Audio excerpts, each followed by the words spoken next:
पूजा देखिए, सर्वे किसका क्या है और तेजस्वी यादव सबसे लोकप्रिय हैं। जमीन पर वो सवाल नहीं है, जमीन पर सवाल यह है कि आज भी पूजा अगर आप बिहार के अलग अलग जिलों में घूमेंगे और किसी भी व्यक्ति से पूछें तो वो नीतीश कुमार के खिलाफ, कम से कम उनके खिलाफ एंटी इनकम्बेंसी नहीं है, उनके चेहरे पर सवाल अब भी नहीं है। तेजस्वी यादव की लोकप्रियता जरूर बढ़ी है, तेजस्वी यादव को लोग पसंद करते हैं और इसीलिए जमीन पर तेजस्वी यादव, आमतौर पर जब बिहार आप घूमेंगे तो अब तक जात पात की राजनीति होती थी कि फलाने जात का समीकरण उनके साथ है, चिलाने जात का समीकरण उनके साथ है। लेकिन अब जब हम नालंदा और अन्य जगहों पर बिहार में घूम रहे हैं तो पहली बार महागठबंधन के समर्थकों को ने जो मुद्दे उठाए हैं वो बेरोजगारी का मुद्दा है, महंगाई का मुद्दा है और वो अब जाति से ऊपर उठकर बात कर रहे हैं। जैसे हरियाणा में आप किसी भी जाट नेता से पूछिए और किसी भी बिरादरी से पूछते तो वो हमेशा 36 बिरादरी की बात करता था। उनको पता था कि जाटों के मुकाबले गैर जाट का समीकरण सबसे ज्यादा गोलबंदी करने की कोशिश की जाती है।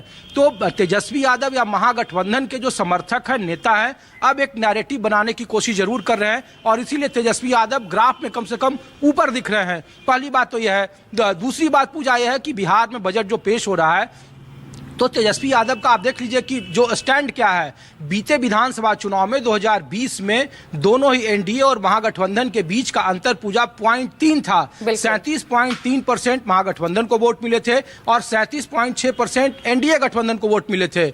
0.3% के उस गैप को कम करने के लिए तेजस्वी यादव ने अभी से जमीन पर काम करना शुरू कर दिया है, क्योंकि दिल्ली इसका सबसे बड़ा उदाहरण है। पूजा देखिए कि 3 संकल्प पत्र बीजेपी ने घोषित किया था और महिलाओं के खाते में 2100 रुपया देने की बात केजरीवाल सरकार ने की थी। वो कुछ पैसा दे भी रहे थे, लेकिन 2500 रुपये बीजेपी का जो बार है वो भारी पड़ा, महिलाओं का वोट उधर शिफ्ट हो गया है।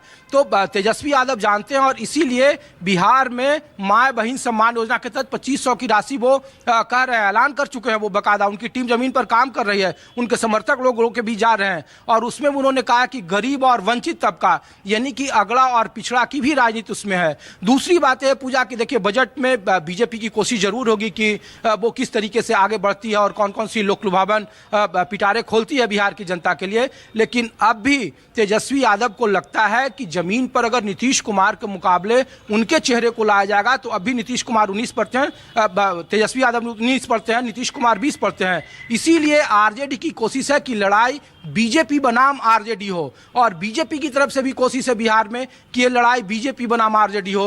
नीतीश कुमार, इसलिए देखिए कि हाल के दिनों में नीतीश कुमार के खराब सेहत का सवाल उठाया जा रहा है, उनके एक्टिवनेस का सवाल उठाया जा रहा है, उनके खिलाफ एंटी इनकम्बेंसी का सवाल उठाया जा रहा है। तो जब बजट पेश होगा और जो तकरीबन 25 लाख करोड़ ज्यादा जो बढ़ेंगे, 25,000 करोड़ जो 2.79 पिछली बार था बजट और उसको 3.25 करोड़ के बाद लाख करोड़ के आसपास ले जाया जा रहा है, तो कुछ ना कुछ बड़ा ऐलान भारतीय जनता पार्टी यानी एनडीए की सरकार करेगी। लेकिन जमीन पर तेजस्वी यादव इसके काट के तौर पर जाति पाति की राजनीति को अब भी, क्योंकि वो चाहते हैं, वो जानते हैं कि 0.3% का गैप उन्हें भरना है। दूसरा जो हम फैक्टर, एलजेपी के पास 5% वोट बैंक था पिछली बार और चिराग पासवान, आपको याद होगा कि 2020 में सीएम फेस के तौर पर सबसे महत्वपूर्ण थे तेजस्वी और उनके करीब दिख रहे थे। इस बार वो फैक्टर नहीं दिख रहे हैं और उनके बदले जन सुराज पार्टी जो पहली बार विधानसभा का चुनाव लड़ेगी, तकरीबन 6.5% वोट लाने का उसका टारगेट होगा राज्य के स्तर की पार्टी बनने के लिए। तो वो 6% वोट किधर शिफ्ट होगा? तो तेजस्वी यादव और उनकी टीम जमीन पर कभी भी जात पात की राजनीति नहीं कर रही है। हाँ, वो जरूर कर रहे हैं कि जो जातीय सर्वेक्षण हुआ था, जो मियाद थी 50 से 65%, जो गठबंधन की सरकार में नीतीश कुमार के साथ थे तो उन्होंने कर दिखाया था, लेकिन बीजेपी ने उसे कानूनी पचड़ों में फंसा दिया है और उनकी सरकार आ गई तो उसको 50 से 65 और 65 से 75 तक वो करेंगे, वो भी ये वादा कर रहे हैं। तो अगड़ा बनाम पिछड़े की राजनीति और नीतीश कुमार के चेहरे को डाउन करने के लिए बेरोजगारी, महंगाई यहाँ, और जो बार बार वो कहे थे कि 10 लाख के रोजगार के मुद्दे पर उन्होंने 15-20 का चुनाव लड़ा था और जब सरकार बनी थी तो उन्होंने 5 लाख नौकरी देने का नियुक्ति पत्र बांटे थे। बाद में नीतीश कुमार ने कहा कि काम हमने किया और नाम वो ले रहा था। जब वो गठबंधन से अलग हुए तो उन्होंने लॉजिक दिया था। तो तेजस्वी यादव और महागठबंधन की कोशिश है कि नीतीश कुमार के चेहरे के मुकाबले उनके खिलाफ मुद्दों को आगे किया जाए। इसीलिए 2500 रुपया खाते में देने की बात कर रहे हैं। 200 यूनिट जो बिजली फ्री देने की, पूरे उपभोक्ताओं को बिहार में फ्री देने की बात कर रहे हैं। जो पेंशन 20 साल से 400 रुपये था 60 वर्ष से ऊपर, उसको 1500 देने की बात कर रहे हैं जब बजट पेश हो रहा है उसके पहले ही। तो ये वो तमाम राजनीतिक मुद्दे जो बिहार के मुद्दे हैं, तो जात पात से अलग हटकर वो जो समकालिक मुद्दे हैं, जो मौजूदा मुद्दे हैं, चुनावी मुद्दे हैं, उस पर वो चुनाव लड़ना चाहते हैं। 2020 में उन्हें सफलता मिली थी, 111 सीट उन्हें मिला था, महज कुछ सीटों का अंतर था एनडीए का, 125 एनडीए के पास था।